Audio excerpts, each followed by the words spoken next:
Good morning student. आज से हम इंग्लिश ग्रामर की स्टडी कॉम्पिटिटिव एग्ज़ाम के पॉइंट ऑफ व्यू से करेंगे। तो कॉम्पिटिटिव एग्ज़ाम के लिए मुझे जो बेस्ट बुक लगी है वो रेनन मार्टिन की बुक लगी है, जो नई आई है, जो कि कॉम्पिटिटिव एग्ज़ाम के पॉइंट ऑफ व्यू से बनाई गई है। ये बहुत ही अच्छी बुक है। इसमें हर एक चैप्टर को डिटेल से समझाया गया है। तो इसका फर्स्ट चैप्टर है द सेंटेंस। तो इंग्लिश लैंग्वेज की सबसे बेसिक इकाई है सेंटेंस। उसकी डेफिनेशन देखेंगे हम, उसके काइंड्स देखेंगे और उसके कितने पार्ट्स होते हैं वो देखेंगे। तो व्हेन वी स्पीक और राइट वी यूज़ वर्ड्स। जब हम बोलते और लिखते हैं तो हम शब्दों का यूज़ करते हैं। We generally use these words in a group as. हम इन शब्दों का यूज़ इस तरह से यूज़ करते हैं। Little Jack Horner sat in a corner. Little Jack Horner corner में बैठा है। A group of words like this which makes complete sense is called a sentence। इस तरह से जो वर्ड्स का ग्रुप होता है जिससे कि एक कंप्लीट सेंस बनता है उसको सेंटेंस कहते हैं। तो सेंटेंस के कितने टाइप होते हैं ये देखते हैं। Sentence are of 4 kinds. Sentence 4 तरह के होते हैं। पहला हो जाएगा इसमें दोज विच मैक्स स्टेटमेंट और assertion as Humpty Dumpty sat on a wall. पहला टाइप का सेंटेंस वो हो जाएंगे जो एक सिंपल सा कथन होता है, जैसे कि Humpty Dumpty sat on wall. तो इस तरह के जो सेंटेंस होते हैं सिंपल, जो एक स्टेटमेंट होते हैं, उनको कहते हैं हम डिक्लेरेटिव सेंटेंस और असर्टिव सेंटेंस। सेंटेंस का दूसरा टाइप हो जाएगा those which ask question as where do you live. यानी कि वह सेंटेंस जिसमें कि प्रश्न पूछा गया हो, जैसे कि वेयर डू यू लिव, तुम कहाँ रहते हो। तो इन सेंटेंस को जिसमें कि प्रश्न पूछा गया हो, उन सेंटेंस को हम बोलते हैं interrogative sentence.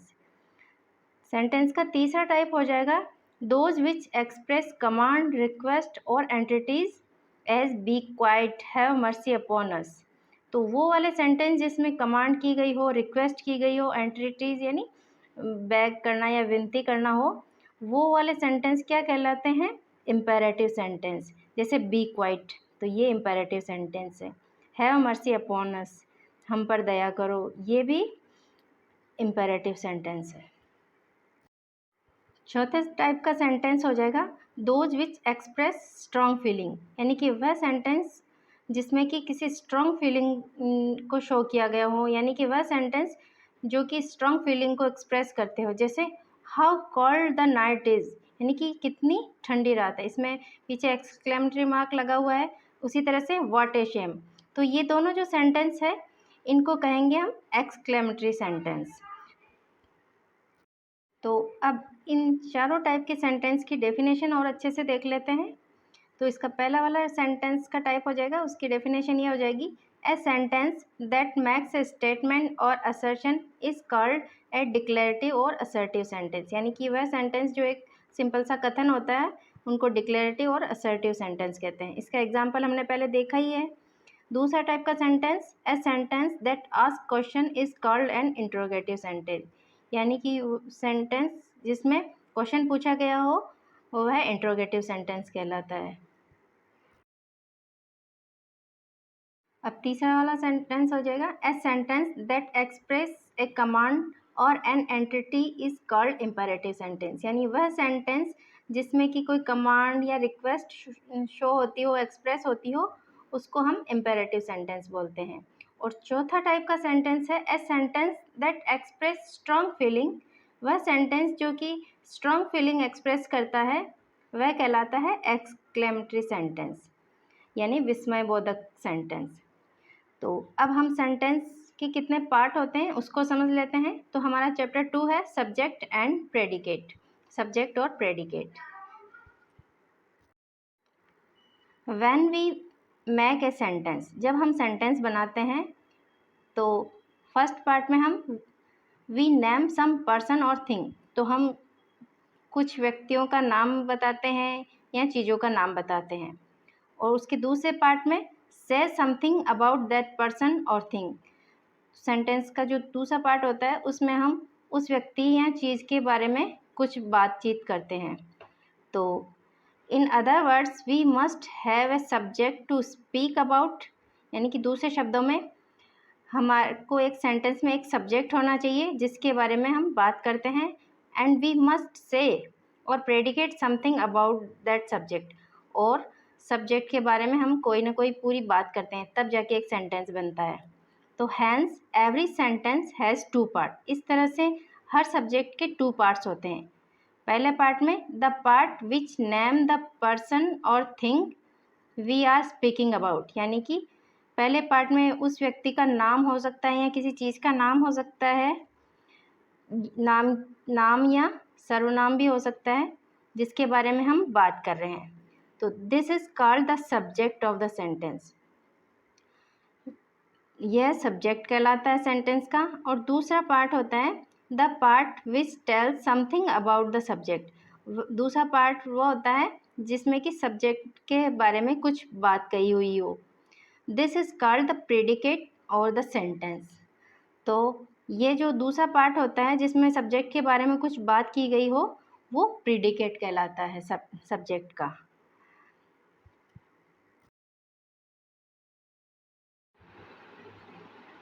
The subject of a sentence usually comes first. जो सब्जेक्ट होता है सेंटेंस का वो यूजुअली पहले आता है, बट ओकेजनली, पर कभी कभी, it put after the predicate. ये प्रेडिकेट के बाद भी लिखा जा सकता है। जैसे हेयर कम्स द बस।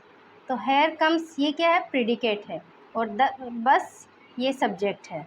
तो इस सेंटेंस में ऐसा हुआ है कि प्रेडिकेट पहले आया हुआ है और सब्जेक्ट बाद में आया हुआ है। Sweet are the uses of adversity. तो ये एडवर्सिटी यहाँ पे सब्जेक्ट है, और ये sweet are the uses of, ये इसका प्रेडिकेट है। तो इसमें भी ऐसा ही हुआ है, सब्जेक्ट बाद में आया है और प्रेडिकेट पहले आया है। तो ऐसे भी हो सकता है, कई बार, ज़्यादातर तो सब्जेक्ट पहले आता है, पर कभी कभी सब्जेक्ट प्रेडिकेट के बाद भी आ सकता है। In imperative sentence the subject is left out. यानी इम्पेरेटिव सेंटेंस होते हैं उसमें जो सब्जेक्ट होता है वो लेफ्ट आउट होता है। कुछ इम्पेरेटिव सब्जेक्ट में हम क्योंकि वो सब्जेक्ट अंडरस्टूड होता है इसलिए हम उसको लिखते नहीं हैं, उसको ऐसे ही समझ लेते हैं। जैसे सिट डाउन, बैठ जाओ।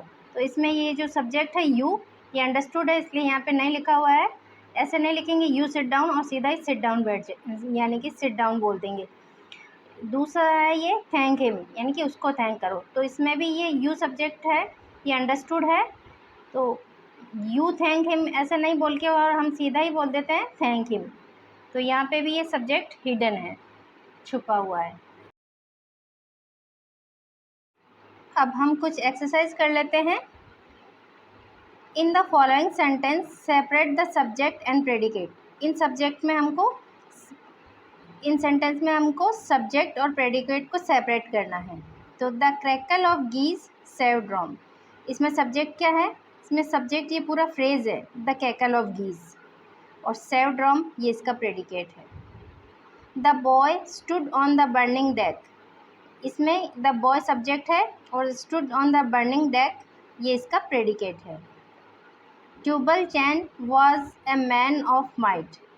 तो ट्यूबल चैन है, ये सब्जेक्ट है, और was a man of might ये इसका प्रेडिकेट है। Stone walls do not make a prison. तो यहाँ पे ये स्टोन वॉल्स है, ये सब्जेक्ट है इस सेंटेंस का, और do not make a prison ये इसका प्रेडिकेट है। The singing of the birds delights us. तो इसमें ये जो पूरा नाउन फ्रेज है ना, ये पूरा सब्जेक्ट है। द सिंगिंग ऑफ बर्ड्स ये पूरा सब्जेक्ट है, और डिलाइट अस इसका प्रेडिकेट है। Miss Kitty was rude at the table one day. तो मिस किटी है, ये इसका सब्जेक्ट है, और was rude at the table one day ये इसका पूरा प्रेडिकेट है। He has a good memory. तो इसमें ही सब्जेक्ट है और हैज़ ए गुड मेमोरी इसका प्रेडिकेट है। तो सब्जेक्ट किसी भी व्यक्ति या चीज़ के बारे में बताता है वो सब्जेक्ट है, और सब्जेक्ट के बारे में जो कुछ भी बताया गया है, जो कुछ भी बात हम सब्जेक्ट के बारे में करते हैं वो उसका प्रेडिकेट होता है। बैड हैबिट्स यहाँ पे ये सब्जेक्ट है, और ग्रो अनकॉन्शियसली ये इसका प्रेडिकेट है। The earth revolves around the sun. तो इसमें द अर्थ सब्जेक्ट है, रिवॉल्व्स अराउंड द सन इसका प्रेडिकेट है। अर्थ धरती को कहते हैं, तो ये सब्जेक्ट हो गया। और इसके बारे में जो बात की जा रही है कि ये रिवॉल्व करती है, ये घूमती है सन के चारों ओर, तो ये जो पूरी इसके बारे में जो भी बात की जा रही है ये प्रेडिकेट हो गया। इसी तरह से ये आगे के सेंटेंस हैं, ये आगे के सेंटेंस आप अपने हिसाब से करें, खुद करके प्रैक्टिस करें। और जो भी मैंने यहाँ पे दिखाया है, आपको शो किया है, ये बुक आप इसका स्क्रीनशॉट ले लो और इसको अपनी कॉपी में नोट करते जाओ। और ये अगर बुक आपके पास है तो और भी बढ़िया है, फिर भी अपने हाथ से जो नोट किया हुआ होता है वो ज़्यादा अच्छा होता है। Thanks for watching.